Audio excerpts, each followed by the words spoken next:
The Holy Gospel according to Matthew. Glory to you, O Lord. From that time on, after Peter confessed that Jesus was the Messiah, Jesus began to show his disciples that he must go to Jerusalem and undergo great suffering at the hands of the elders and the chief priests and scribes, and be killed, and on the third day be raised. And Peter took him aside and began to rebuke him, saying, "God forbid it, Lord, this must never happen to you." But Jesus turned and said to Peter, "Get behind me, Satan. You are a stumbling block to me, for you are setting your mind not on divine things, but on human things." Then Jesus told his disciples, "If any want to become my followers, let them deny themselves and take up their cross and follow me. For those who want to save their life will lose it, and those who lose their life for my sake will find it. For what will it profit them if they gain the whole world but forfeit their life? Or what will they give in return for their life? For the Son of Man is to come with his angels in the glory of his Father, and then he will repay everyone for what has been done. Truly, I tell you, there are some standing here who will not taste death before they see the Son of Man coming in his kingdom." The Gospel of the Lord. Praise to you, O Christ. Poor Peter. From rock to stumbling block, literally within minutes.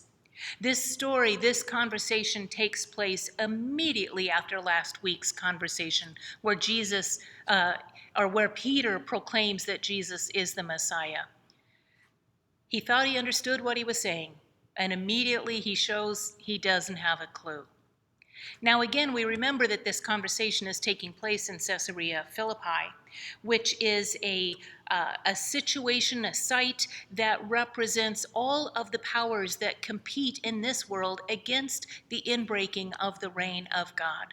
Caesarea Philippi was a symbol of economic power. It was a symbol of religious worship of false gods, and it is a symbol of political power that is power for its own sake, not power for the sake of service. And so it represents everything that works against the inbreaking of the reign of God. And that's why this conversation takes place in that context. Peter's comments to Jesus are not because he's self-centered or not trying to listen to Jesus, but they just represent the temptation of us always, even when we're trying to follow God. They represent the temptation to succumb to the lies and the promises of all of those other powers. The false promises of economic wealth and gain, the false promises that are so often offered to us by the idols that we create in our own lives, the false promises even of political powers that so often turn into the ability to garner power over rather than power for the most vulnerable. The reign of God challenges all of those things because the reign of God is marked most powerfully by the truth that all within it are in right relationship. Right relationship with God, right relationship with each other, right relationship with the creation. That is almost the definition of the reign of God, all things being in right relationship. While the powers of this world are so often trying to pull us out of right relationship into broken dynamics of power over and abuse of and use of. It's a complicated setting. And it's hard for Peter to understand that what Jesus is describing is not losing to the powers of this world, because that's what it looks like. And what Peter assumes is Jesus should win over the powers of this world. He doesn't understand how it is that Jesus brings in the reign of God and completes God's work by dying. But that's the point of the scandal of the gospel, is that God brings us and all things into right relationship by taking upon God's own self the leadership of entering into death so that it can be overcome.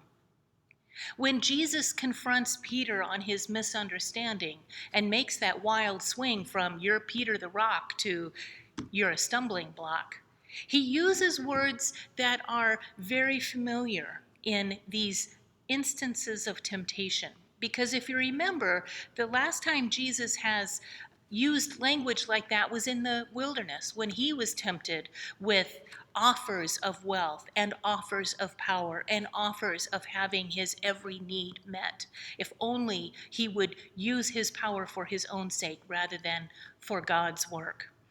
And in that temptation, when he was offered those false hopes, he responded to the devil by saying, "Get away from me, Satan." He uses similar language for Peter, but not exactly the same. Because instead of telling Peter, "Get away from me," he says to him, "Get behind me. Get behind me, Satan."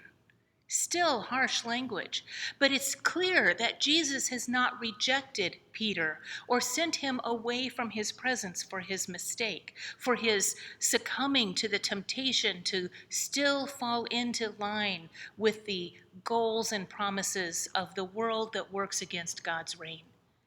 "Get behind me, Satan," is an invitation to Peter to remember what it means to be a disciple. And that's to follow Jesus in his life of mercy and love, to follow Jesus in the speaking of truth, to follow Jesus as he leads the way into death, not hiding from it or denying it, but entering into it for the sake of others, so that we who follow him can live. That is what brings the world back into right relationship. This love that is so strong that it will enter into death for the sake of the neighbor you don't know, the neighbor you don't like, and the neighbor who doesn't deserve it. This is what God has done for us. And this is the act that brings all things back into balance and right relationship. A disciple follows Jesus in this. And while it may seem like a very, very difficult thing, a very difficult place to be, the other thing is that when we follow Jesus, we have to remember that he's always in front of us.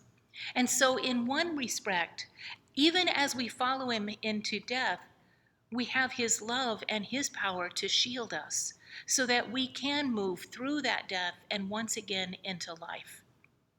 The call to deny yourself is not a call to break the right relationship that God desires for creation by setting yourself below the people around you, any more than we are kept in right relationship by looking down on others and putting ourselves above them. Both of those things break that right relationship that God desires for us. But to deny yourself is to deny the image of yourself that is painted for all of us by the false gods and the false powers and the false promises. And to understand that we can let go of our desires and our needs because God has provided for us. And so we can risk following Jesus to enter into the need and the dying and the suffering of our neighbors, so that we can be an embodiment of that hope of life. This discipleship thing is confusing and complicated, and frankly, beloved, it's harder than a lot of people want to bother with.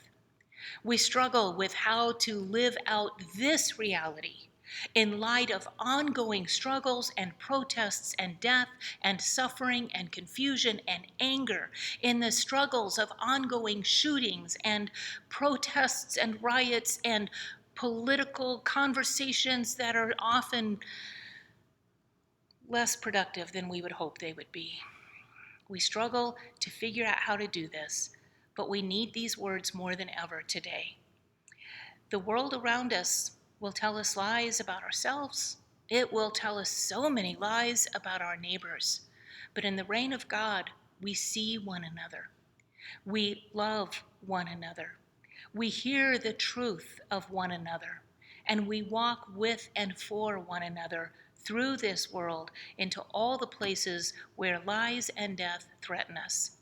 And we stand there with one another for the sake of God's truth and the hope and the belief that we can and we will be called back into the rightness of relationship that is our only true peace.